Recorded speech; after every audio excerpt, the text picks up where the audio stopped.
everyone, and thanks for joining us for another episode of Keeping It Together. My name is Bridget White, and I am a co-host here on the podcast Kit. On today's episode, we have LeeAnne Ireland. LeeAnne is a mixed-race Anishinaabe person from the Central Ontario area. She has been the executive director at Calgary's Urban Society for Aboriginal Youth since 2008, creating youth-oriented programming and services to support healing and empowerment within the community. Thank you so much for joining us today, LeeAnne. Thank you so much for having me. I'm really excited to take part. Awesome. LeeAnne, you wear a lot of hats as an executive director, a mother, a wife. What was the pandemic like for you, personally and professionally?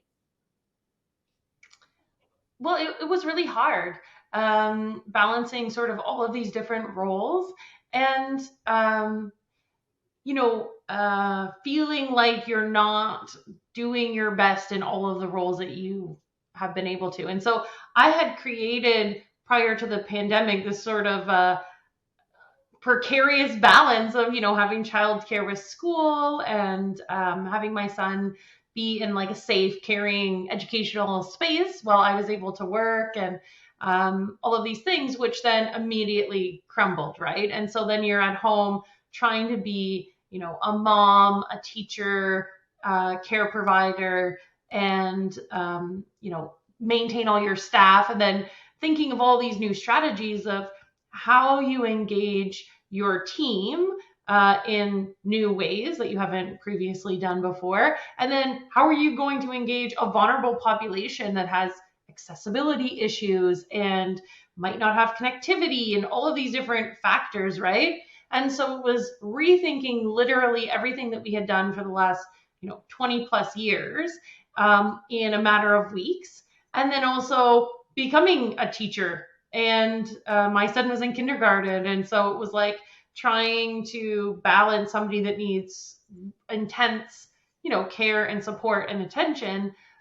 It was really, really hard. And I can't even imagine what that would have been like for moms and women and care providers and fathers for that matter that had to go as essential workers into a spot without having any childcare or any access to anything and with limited support systems. Like I was very lucky and I'm very privileged, and it was really hard.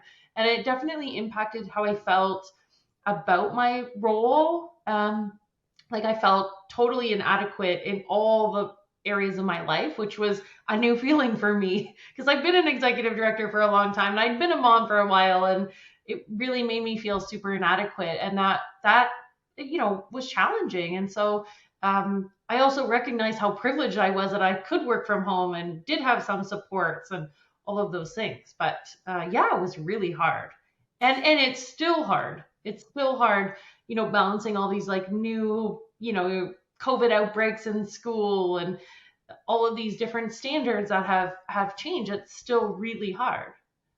Yeah, absolutely. I completely understand what you mean. Did you guys switch from working in person to working online like most people? Yeah, so at USAY, we switched from being in our office on a regular basis. We were having some online meetings, but mostly meeting in person, and then to everyone working from home on their own computers, working in their own spaces, which came with, as everyone knows, its own set of unique challenges, right? So now you have people that they all need their own printer because that was never a thing before because we're all signing from different places. Everyone needs their own printer. People need speakers and webcams that don't exist on computers that we were using because that wasn't a priority. And I think we're pretty fortunate at USAY again because we're all young people, like that are pretty tech savvy. We do a lot of virtual reality and augmented reality, and we're pretty tech savvy. And so we could come up with pretty quick mechanisms to meet. But it definitely wasn't just like a seamless transition. And I'm sure that was the same for everybody. And then onboarding youth into programs. So now you go from a beading class that was in person to a beading class that's online. Or I think of our first one was like cake decorating. We had these cake decorators coming that were supposed to teach our kids how to make these Valentine's Day cakes that they were going to give to special people in their lives. And so we had to transition that into an online format. And so what does it look like for our staff to drive around the entire city delivering cake supplies, and then 2 cameras trying to showcase how to do it? And then they had connectivity issues, and all of this stuff was like new. Yeah. Can you teach ribbon skirts online? Can Yeah. you lend out 10? How do you, what are the rules around lending out 10 sewing machines? That's not something we had historically done. And so is it something that we can do or should do, and all these questions, right? Yeah. That weren't questions, but it was really hard. It was hard to navigate, but again, super privileged to be able to do it, right? So we had lots of funders and support and board members and all of the things that were really strategic in helping out, making it happen. And then all the youth, we had done a really good job at making good relationships with them. So that came in handy when we were needing to sort of transition to this new way of working together. Yeah, it really was like navigating through this entirely new world that none of us had any idea how to get through, or, move our work from seeing people in person. Like, I'm sure working with youths, you saw them on a daily basis, and then all of a sudden you're not seeing anybody in person at all. So it's a huge transition that we all had to make, for sure. And now, it's about 2, almost 3 years later, and it's kind of the way of life that we've all taken on. It's not, it's got its pros and cons, right? It's definitely got some benefits to this way of meeting, and then obviously some disadvantages. But I don't think it's all bad. And I think some of the benefits are things like this, like we're able to meet and connect in ways that are different than what we anticipated, but maybe arguably better. Yeah. Maybe we were never, this podcast wouldn't have existed if COVID had never happened, and I wouldn't have been able to meet you or any of our other guests that have brought so much knowledge to the people that are listening to this podcast and us as co-hosts. So yeah, there's definitely pros and cons, and this podcast is kind of, I'd say, a pro, because it doesn't just relate to COVID, just specifically COVID, but also different areas of your life, like mental health. Speaking of mental health, one of the reasons that we thought it would be super fun to have you on the show was that you mentioned to a couple of our KIT team members how USAY recently created a short film about mental health. Could you tell us a little bit about that? Yeah, so we have a program in our organization called New Tribe Magazine. It's obviously a magazine. And so each magazine is then accompanied by an event. So this upcoming edition is going to be about mental health and how to access mental health. And so the magazine very much focuses on sort of typical, not typical, but kind of conventional ways that people access mental health or could access mental health, and talking about safety and all of these different factors. And so the event for the mental health edition was actually a film. And the magazine itself is created by a team of Indigenous and non-Indigenous youth that come together and come up with the ideas and the content. And they decided, well, the magazine is going to focus on more conventional mental health supports. We should explore alternative mental health supports or complementary mental health supports. So the creative team came together and we did what we call global traditional Indigenous practices. So we did a cold plunge, we did acupuncture, laughing yoga, we did a traditional Indigenous purification ceremony, we did getting your nails done and a beauty day at the salon, and we did float therapy where you get kind of, in an isolation tank. And so through that process, we wanted to film what their mental health was like before doing it, and then what they experienced after the activity. And if they felt like sort of some of these connections that they've made with these alternative mental health supports could benefit other Indigenous youth in the community. And then the short film will be screened and then featured in the magazine through augmented reality. And the hopes is to like open up people's eyes and bring some awareness to like mental health doesn't just need to be like sitting on like a couch talking to someone. It can be, going for a nature walk, getting your nails done, taking a moment for self-care, connecting with your friend group, stuff like that.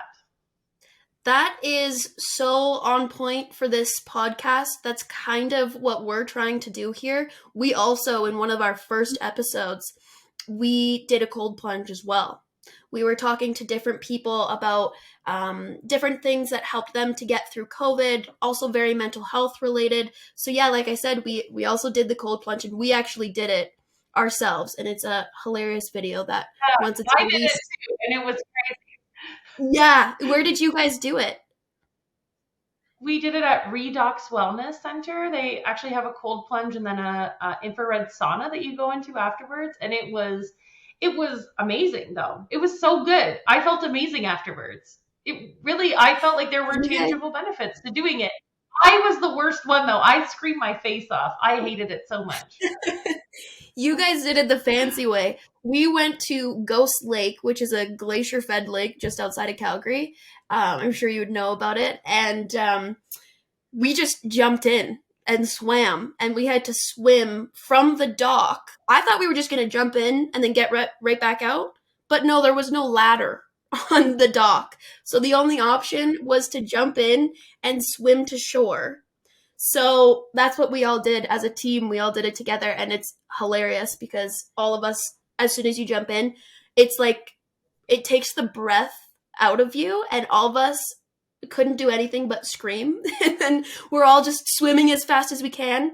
Then after about like 5 to 10 seconds, like, okay, wait, this is actually not as bad as I thought. I don't know why I'm like trying to be an Olympic swimmer right now and swim so fast, but once we got out, it was totally fine. Like, we didn't feel freezing cold. Even our co-host Lewis, he just sat in the water for a good 5 or 10 minutes after he did it. He was like, "This is not as bad as I thought it was gonna be."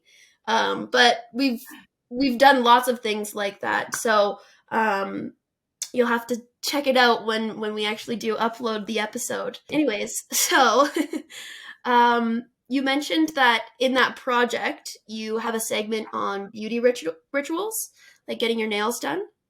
So, do Mhm. you think you can tell us a little bit about any beauty or self-care rituals that helped you to keep it together during the pandemic?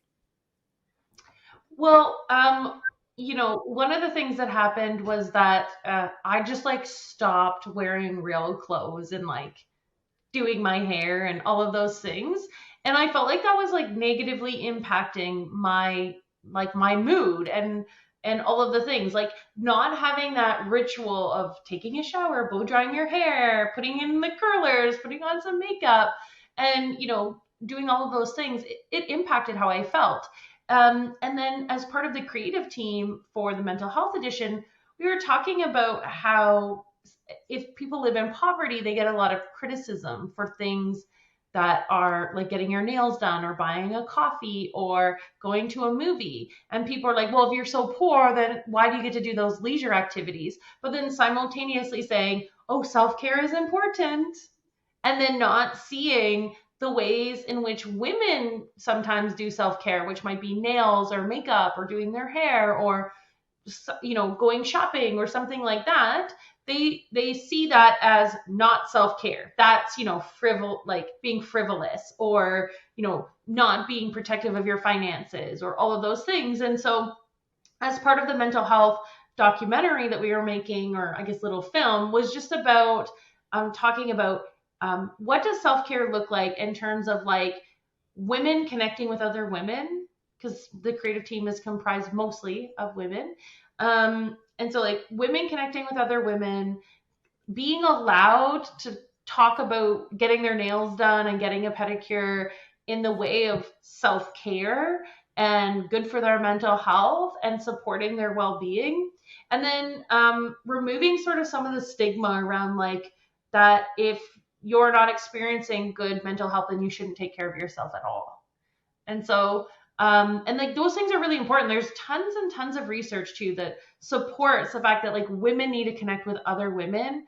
They need to do activities with other women, and that beauty and uh, that constitutes as self care. Self care isn't just like um, going for a nature walk, although it could be. But it is also sometimes putting on that face mask or getting your hair colored or getting a new haircut, right? Those things are Yeah. important, and they shouldn't just be seen as um, like neglectful of your finances, for example, which is mostly the criticism that the youth were experiencing. That like, oh, you say that you're Yeah. poor, but you have like nail extensions.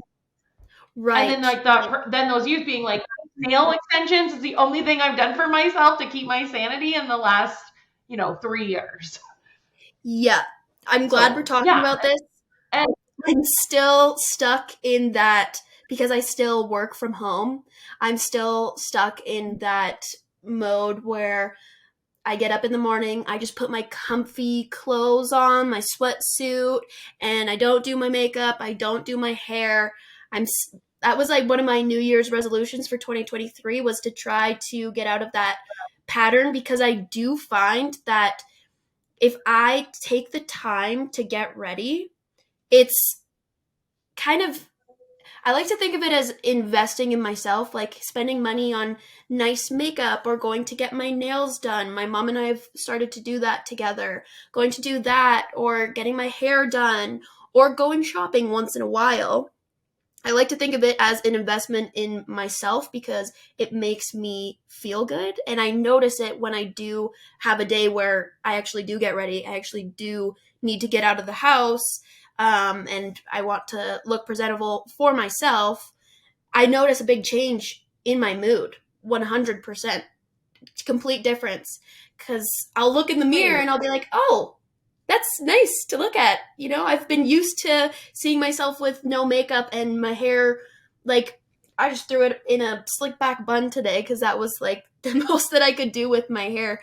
But it's nice when I yeah, actually do it and get it done and and put my makeup on and yeah, like I said, I look in the mirror and I'm like, oh, I like that. That's nice. That makes me feel good and confident. me, sometimes it's the only time where I'm not connected to a screen or being accountable to somebody else, right? As a mom and as a wife and as an executive director, it's sometimes like that only, half an hour, 45 minutes, an hour, whatever amount of time it is, sometimes the only time where I'm not accountable to somebody else in my life. And it's a good, and before the pandemic, I was taking that time and then I stopped doing that. And I noticed that that had a negative impact on how I felt about myself, but also because I wasn't taking a minute to just stand there and be in my own space and do sort of this rhythmic step by step process and like let my brain rest. And that was important to me. And it's also important to young people, like sitting in that chair, chatting, picking out a nail color, spending time bonding. Uh, that's a that's self care. It's self care. Absolutely. It doesn't seem Absolutely. like it would be, but it is. Yeah. Yeah. I completely agree. Now my mom use going to get our nails done as a nice time to sit down and, you're getting your fingers done, so you can't be on your phone or anything like that. So it's a nice time to just actually Exactly. sit there and talk to one another, talk to we've now gotten to know the ladies who work at the nail salon we go to. So we talk to them about what's new in their life. They ask us what's new in our life. It's a good way to connect with a group of women. And I've never thought about it that way before, but I really do enjoy it, and I feel so much better when I come back after. I just feel like I just had a nice connection with a couple of ladies and had a nice conversation, and then I go home and I've got pretty nails and I feel nice about myself. And this conversation is inspiring me to do a Yeah. little bit more because I am definitely stuck in that. And it's Um, and it gets called like, it gets called like, oh, you're being you're being basic, you're being frivolous. Oh, it's a hen party. All the hens are cackling. All of these things, right, become negatively associated with women Yeah. doing things that make women feel good, right? Which is like Yeah. rooted in like these big systemic issues, like the patriarchy and misogyny and all Absolutely. of these things. We don't think about it, right? But women doing things that are good for women become sort of overtly criticized. And then Yeah. women are made to feel bad that they are doing those things, which is, it Yeah. should not be the case. And it's important. And those peer to peer relationships, I have found that the more that we do those with youth in our programs, and the more that I do that for myself, the better I feel. Yeah. I don't feel as bad, and my mental health is better, and I can keep it together a lot better when I have other women that are talking about their own lives, and I get a chance to share my life with them.